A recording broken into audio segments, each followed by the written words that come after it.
मांस मांस सब एक है, क्या बकरी क्या गाय।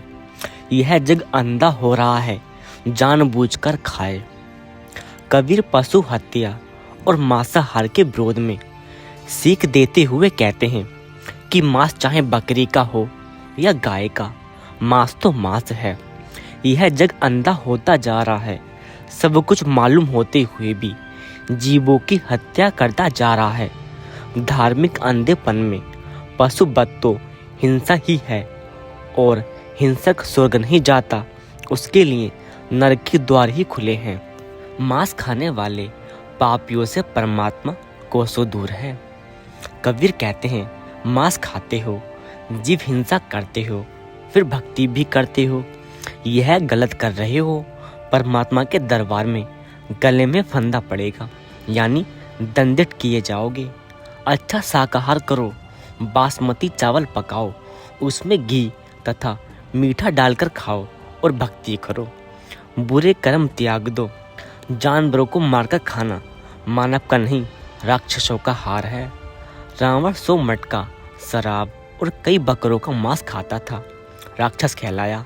आज के समय में भी सभी धर्मों के लोग जीव के स्वाद को परमात्मा का आदेश बताकर जीव हत्या करके मांस खाते हैं।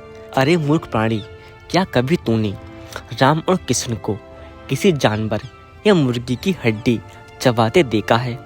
तुझे कौन से सुपन में गुरु नानक देव जी और मोहम्मद जी मांस खाते दिख गए? मानव, तू तो जानवर से भी नीचे गिर गया। मानव जीवन कर्म बनाने के लिए मिला है, तू तो नित्य दिन कर्म बिगाड़ रहा है। जैसा खाओगे अन्न वैसा हो जाएगा मन। जीव हत्या करो, उसका सेवन करने वालों में दया भाव नहीं रहती, तभी तो जीव हत्या करने वाला कसाई और खाने वाला मांसाहारी प्राणी कहलाता है।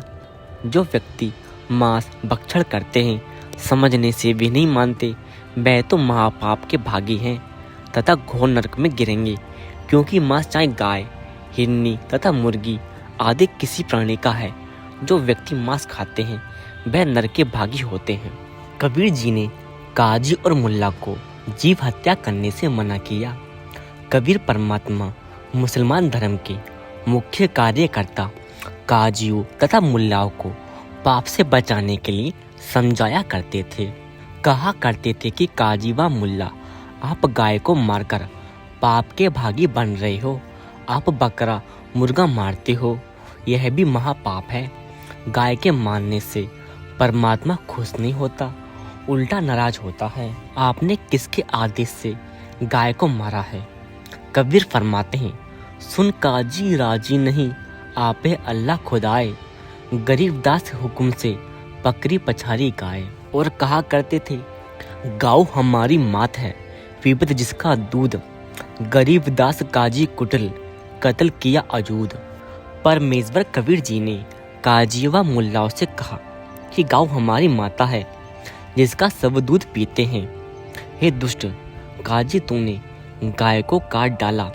गाय आपकी तथा अन्य सबकी माता है, क्योंकि जिसका दूध पिया वह माता के समान आदरणीय है। इसको मत मार। इसके घी तथा दूध को सब धर्मों के व्यक्ति खाते पीते हैं। ऐसा खाना खाइए जिससे माता को दर्द ना हो।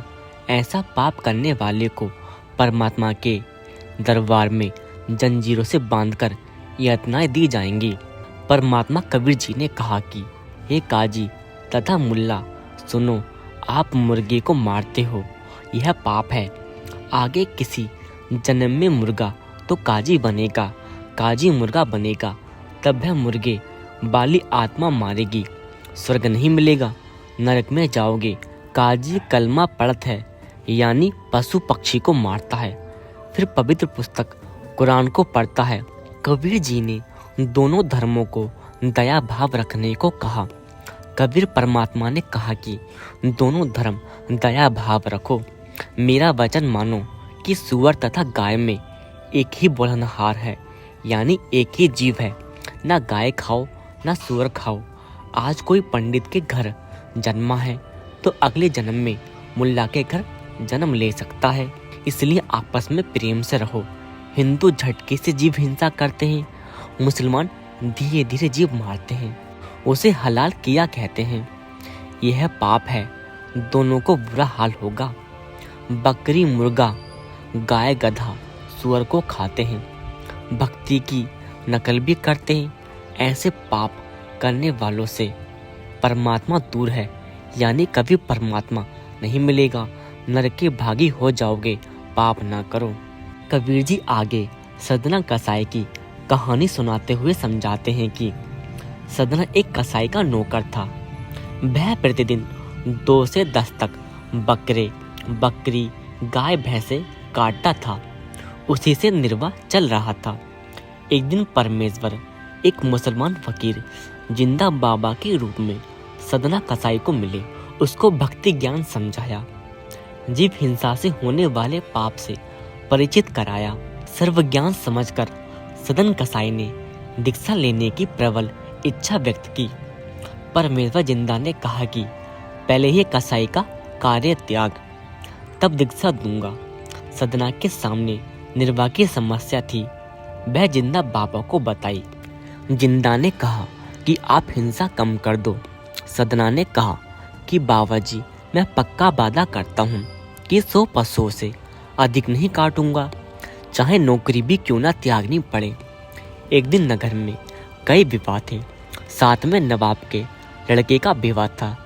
उस दिन पूरे 100 बकरे काटे। सदना ने अल्लाह का धन्यवाद किया, अपना वचन खंड होने से बाल बाल बचा। सब औजार धोकर साफ करके रख दिए। रात्रि में सदना के मालिक के घर एक बड़ा व्यापारी आया जिसे बकरे चाहिए थे। वह सदना के मालिक के घर ही रुका। उसके खाने के लिए मालिक ने सदना को बुलाया तथा एक बकरा काटकर उसके लिए भोजन तैयार करने को कहा। सदना को पसीना आ गया, उसे अपना वचन खंड होने का भय सताने लगा। उसी समय एक विचार आया कि क्यों ना बकरा के अंडकोश काटकर रसोई में भेज दूं, मेरा वचन भी रह जाएगा और मालिक भी खुश रहेगा।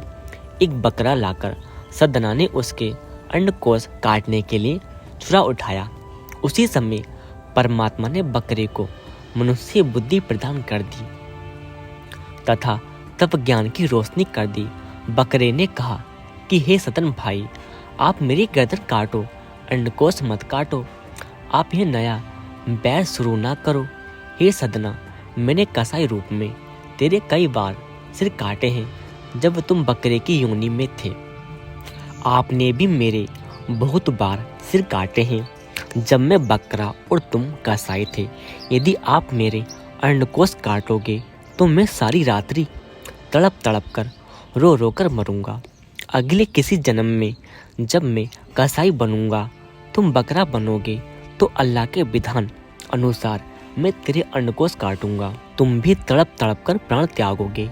इसलिए यह नहीं दुश्मनी शुरू ना कर, मेरी गर्दन काट अपना बदला ले। यह हमें अपने किए प्रत्येक कर्म का हिसाब देना पड़ता है, चाहे इसके लिए कितने जन्म लेने पड़े। सदना ने बकरा नहीं काटा और औजार रख दिए।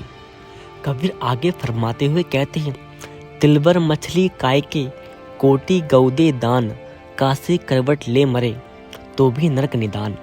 कबीर साहिब जी कहते हैं, बकरी जो आपने मार डाली वह तो घास फूस पत्ते आदि खाकर पेट भर रही थी। इस काल लोक में ऐसे शाकाहारी पशु की भी हत्या हो गई, तो जो बकरी का मांस खाते हैं उनका तो अधिक बुरा हाल होगा। जो लोग जीव हिंसा करते हैं वह नरक में जाएंगे और कभी मुक्ति प्राप्त नहीं कर सकते। जरा सा यानी तिल के समान भी मांस खाकर जो व्यक्ति भक्ति करता है वह चाहे करोड़ गाय दान भी करता है, उस साधक की साधना भी व्यर्थ है। मांसाहारी व्यक्ति चाहे काशी में करोड़ से गर्दन छेदन भी करवा ले तो भी वह नरक ही जाएगा। मांस खाना यानी अगले जन्मों में भी बार बार और लगातार अपनी गर्दन कटाने का कॉन्ट्रैक्ट साइन कर जाना। हे मनुष्यों, ऐसा ना करो।